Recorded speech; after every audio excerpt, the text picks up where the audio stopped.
com'è fresca l'aria del mattino, esco di casa, prendo un bel respiro.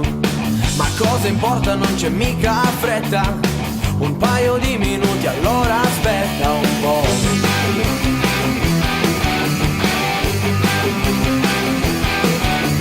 Gli stessi amici sempre ad aspettare, dobbiamo scegliere la scuola o il mare.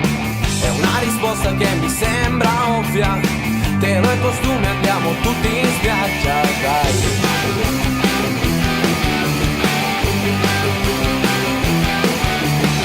Ma cosa ce ne frega?